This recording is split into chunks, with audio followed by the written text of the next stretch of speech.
Hey yo guys, what's up and welcome back to Toe Tags Metal Reviews, and today we're getting our first impressions of the brand new albums from Lacuna Coil and Bleeding Through.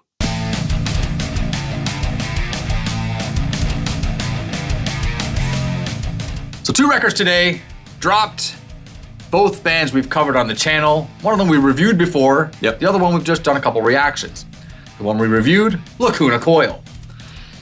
So this time they dropped Sleepless Empire, and I'm just gonna say I'm not the hugest fan of this band. Last record I gave a 5. And so I'm not the biggest fan of the band, but I'm always willing to give things a chance and hopefully have something rub off in the right way on me, kind of thing, right? So that's kind of how I went into this. That's my headspace going into this. Let's go in trying to really like this. And I didn't think it was bad.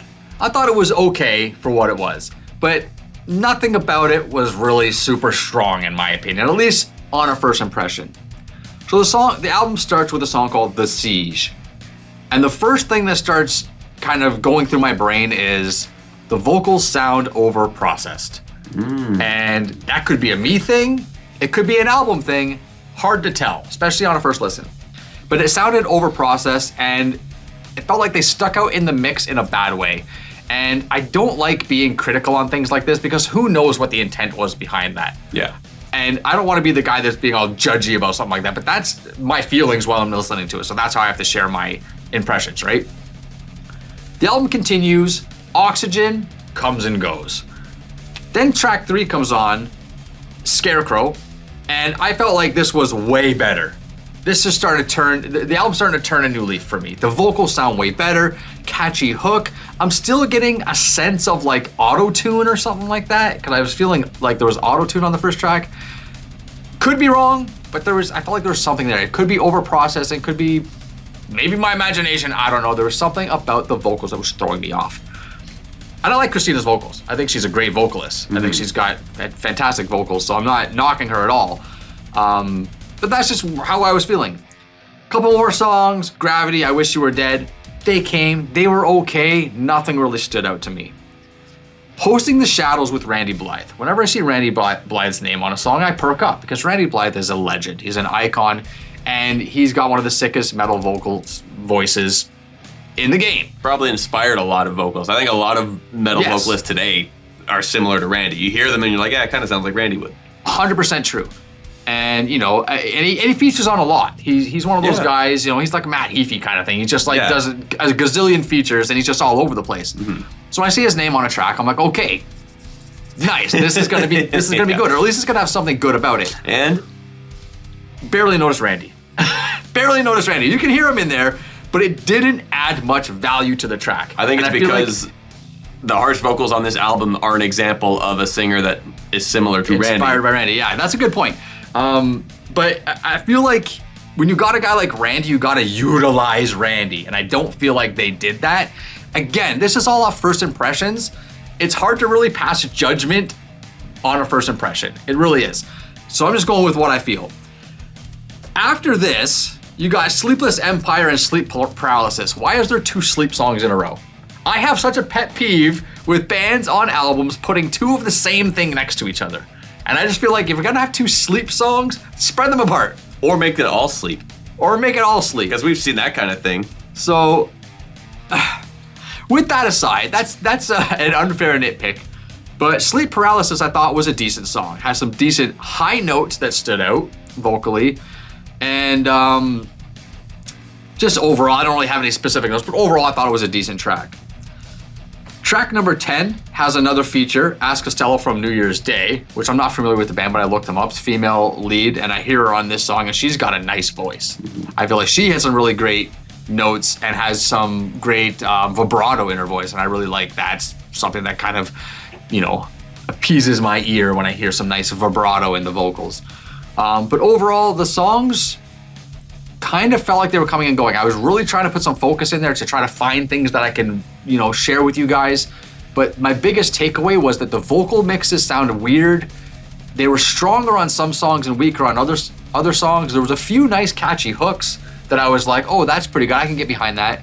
But overall, my impression was kind of in the mixed zone, where I was like liking it, but also felt kind of disappointed in it. Yeah. Kind of weird. Sleep Paralysis was my favorite track of this album. Why? And the reason why basically explains how I feel about this record. Sleep Paralysis feels different. Okay, yeah. So this song is on a bit of a slower side and has more of a focus on the cleans, with the harshest kind of being like a background texture, which is pretty cool. It's got kind of the melody and vibe are more of like the Eastern kind of like dancing around semitones type deal. The high note she hits in the middle of the chorus, also really nice.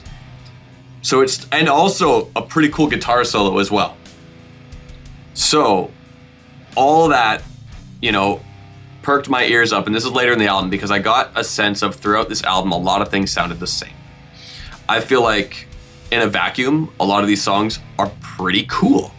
Like, if we reacted to any single, I think I would have enjoyed it. Because it's like, oh yeah, that's a pretty cool song. But then I'm listening to this album and a lot of these songs are doing just the kind of the same thing. You got this hard riff, these harsh vocals, this anthemic chorus. It's like everything felt really cookie cutter to each other. So like, for example, Scarecrow and Oxygen felt like they both did the same kind of thing. Yeah. And I would say Gravity probably did it better, but by that point I'm like, I feel like I've heard this structure from this album multiple times now. It's kind of the same. That one in particular, you're gonna get some really weird sounding comparisons, or maybe not. The harsh vocals on Gravity specifically were reminding me of Waylon Rivas, which I liked. I'm like, wow, it sounds like Waylon, what the hell? And then on top of that, the vocal melody in the chorus here, like think about the melody that's in that chorus, reminds me of the kind of melody they would write in a clean chorus from Ginger. Some of the melodic passages in that chorus sound like something I could hear Tatiana singing. And I thought that was pretty cool. I'm like, yeah, like that's totally the thing, like the kind of melody Ginger would do. And we heard that on the recent album that like just came out. So yeah, you know what I mean? So I thought that was pretty neat. But I kind of felt like, you know, Hosting the Shadow, that's the one with Randy, it kind of felt, like I said, like the harsh vocals on this album already kind of sounded like him, so to have him on it didn't really sound like it stood out. Yeah. Because it's like, I'm already hearing vocals that sound like this, so it's, yeah. I could tell when it was him, but I also liked that he was consistently on the song. It wasn't just the Randy section, he was incorporated throughout the entire piece. Yeah. So I thought that was pretty nice. But overall, I kind of felt like the album was a bit stagnant. Wasn't bad. I kind of felt like there could have been more focus or highlight of the band itself rather than just vocals, because vocally there's a lot of awesome stuff. It's a great performance, but I feel like more of the band could have also, you know, shined through as well. And the solo on Sleep Paralysis is a really good example of like, yeah, that was sick.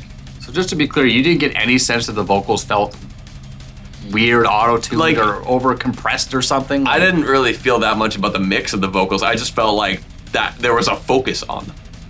And I felt like the band could have also had some focus too, because the band is cool as well. You can have a focus on the vocals and also have the band have focus and be kick-ass on top of that. Of course. And just that simple solo is a good example of like, yeah, this is cool. Yeah, the vocals are cool and the guitars are cool and this is cool. So, but yeah, it's not bad, but it's all right, I suppose. All right, so let's move along and talk about 9 by Bleeding Through. This is their first album since 2018. So it's been a while. It has. It's a big return for them. Yeah, and I mean, this is a band that when they came out on the scene 20-something years ago, I was into them. I checked them out, I listened to them. This Is Love, This Is Murderous, and The Truth. But I kind of fell off that band pretty early on in their kind of lifespan and didn't really go back and check them out. So there's a whole bunch of their discography that I'm just completely unfamiliar with. But just for, I guess, nostalgia's sake and also to prepare for this, I went back and listened to This Is Love, This Is Murderous, and I couldn't believe how much all this stuff started coming back to me. It just started coming back and I was like, oh my God, I totally forgot these songs existed. This is such an awesome album. I hope 9 can give me this feeling. Yeah. So I listened to 9. And my first listen was kind of like, okay, pretty good, but also not so good. But I was able to listen to this album more than once today. I listened to it a few times actually. And each time I listened to it, it was getting better and better. So, starting from the beginning, when I first put it on, Gallows plays. My first thought about this song is it doesn't sound like a good opener. I'm like, this is a fine song, but it doesn't sound like it's setting the album up. It doesn't sound like it's introducing the band or telling me what kind of stuff I'm in store for. And those are the kind of qualities I'm looking for in an opening track. I feel like it's important for an opening track to be like, hey, this is what you're gonna get on this album. And Gallows doesn't give me that. Put Gallows at track 4 or 5 and you're fucking golden. Track number 2, Our Brand is Chaos, would have been an amazing opening track. Just the title alone, even thematically, the song sounds like, here we are, this is what you're gonna get, right? I thought that would have been amazing to just have those songs flipped. Would have been great. So I started off with a little bit of a bad taste because of that right there. After that, the album, like, this is a band that kind of like, they really pull from a lot of styles. Yes, right? they do. They're, I think, a metalcore band by definition. I hear deathcore in there. I hear melodic death metal in there. I hear a lot of hardcore punk in there. There's a lot of blackened elements in there too. There's blackened elements in there as well. Yeah, exactly. So they definitely pull from a lot of genres and they kind of make it their own. I really like a lot of the stuff they were doing. Some of the singing, the female vocals coming in, like on the song "Dead But So Alive." She's singing at the end, "Let Me In," and I just love the pitch of her voice. I really like how it's just coming through. Some nice solo sections in Lost in Isolation. Track number 6, Last Breath. Oh my God. I had every hope and dream in the world that this was a Hatebreed cover. I looked at the track list, I go, oh, please be a Hatebreed cover, because that would be so sick. In the middle of the album like that? Fucking, I've seen that before, but that's still... Nightcrawler, that was Frozen Crown, right? Crown. That was also in the middle of the album. Exactly, so it's happened before. So I was like, yes, and it's not, though. It's an interlude, it's about 1 minute and 47 seconds long. It's just like piano and chanting. It's fine, I like it. I'm a little concerned with its length being what it is. I feel like it might be a little bit too long for what it is, but for my first impression, it's fine. I have no problems with it, other than the fact that it's not a Hatebreed cover. That would have been so sick. But, imagine. Path of Our Disease, love this song. This is a great song. I like the breakdown section at the end. That was the first single we reacted to. It was the first single we reacted to. One thing that it's not a bad thing. It's an interesting thing, but I don't think the verses match the chorus. There's like, it almost sounds like 2 different songs, then they just kind of stitch them together. Yeah.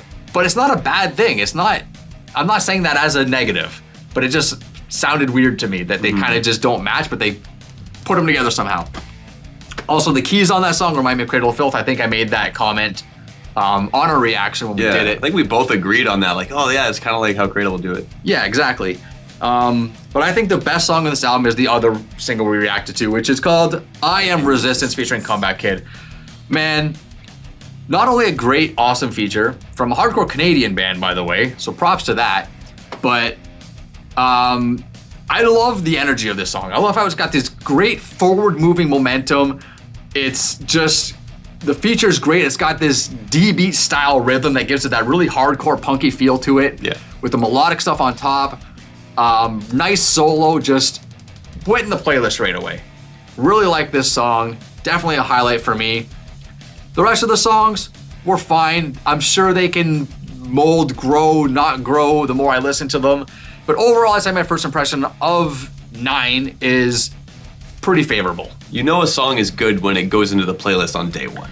Exactly. 100%. Yes. I didn't, like, looking back after having listened to this album, I guess I didn't really know what I was expecting. Even though I had listened to a few singles. You saw it happen. We reacted to them. Right. But the directions that this album went, I was not prepared for, and it made for a very pleasant surprise. I was not expecting as much of the melodic stuff that's on this album. I was not expecting as much of the evil stuff that's on this album. So wait, is this like your first Bleeding Through album, or have you listened to some of the other stuff? It's my first Bleeding Through album. Okay, so that would explain. So I'm fresh. This is new. So yeah, okay. So anyway, Gallows, as you said, it's not the best way of introducing the album. Looking back, I feel like the fact that it kind of goes in a few different directions kind of does show the elements of what you're getting into. It's got the blackened sounding synth in the background, giving it the evil vibe. It's got the clean chorus, giving it that metalcore vibe. Like, I feel like there's enough variety in that song that looking back, like, yeah, I think it does kind of prepare you for what's to come. Is it the best opener? Maybe not the best, but I do feel like it does accomplish kind of showing what you're in for. I just didn't realize how much variety there would still even be, even from that. There was a lot of things reminding me of Carnifex, a lot of riffs and grooves that reminded me of Carnifex because of that blackened aspect, and they throw the fuck down with it. Yeah, there's also a deathcore aspect to this too. Like, it's not deathcore by definition, but there's elements there, and I think that a lot of deathcore bands were influenced by stuff like this. These guys came out in like the late 90s, early 2000s, and deathcore wasn't too far behind that. So I think there's some inspiration there that kind of, I don't want to sound like they bled through. It bled through into other genres, and it just happens to be like that. So hearing Carnifex in this makes total sense. Yeah, I'd agree. Dead But So Alive, listening to this song, I'm like, man, this is such a sick Circle Pit song. And then this melodic chorus starts, I'm like, whoa, what the heck is this? Whoa, this sounds great, what the hell? Yeah, I love the chorus on that one, it was super good. So, and I'm like, you know, just looking at the track plays, it looks like this was the first single. And I'm like, this is an amazing pick for a single. Like, you listen to that, you're hyped for the album instantly. Yeah. Thought that was super duper awesome. Hail Destruction's Back to the Evil shit. Sick solo that I totally wish was longer. It wails itself into existence from the quiet part. Yeah. I'm like, what the fuck was that? That was awesome. I think that Last Breath is a beautiful interlude. Yep. Great way of basically like, okay, take 2 minutes to relax because there's a lot of energy in this album. Gorgeous piano piece. Just really, really like that bridge because it really does properly bridge the gap. And this album had way more depth than I was expecting. There's so much that they touch upon here. It's got this wide range of brutal stuff, beautiful stuff, jammy stuff, evil stuff, anthemic stuff, stad stuff. It does so much, and it really takes the listener on this big journey through all the music. And you know, I wasn't expecting, like, you know, I was generally excited for the album. I'm like, yeah, I remember enjoying whatever from the singles, but I didn't expect it to be like rad. Like, I thoroughly enjoyed this album as a first impression. Cool. So yeah, with that said, we're enthusiastically gonna review 9, and we'll be listening to it as much as we possibly can for the entire week, and we'll be back next week to give you guys our full and final review of the album. But for now, leave your thoughts down below and let us know what you guys thought of these 2 new releases. If you like them, didn't like them, agree with us, disagree with us, whatever that may be, let us know down below. Hit that subscribe button if you guys are new to the channel. I'm Vile Self. I'm TV Fish. I'll see you guys on the next one. Keep those heads bagging.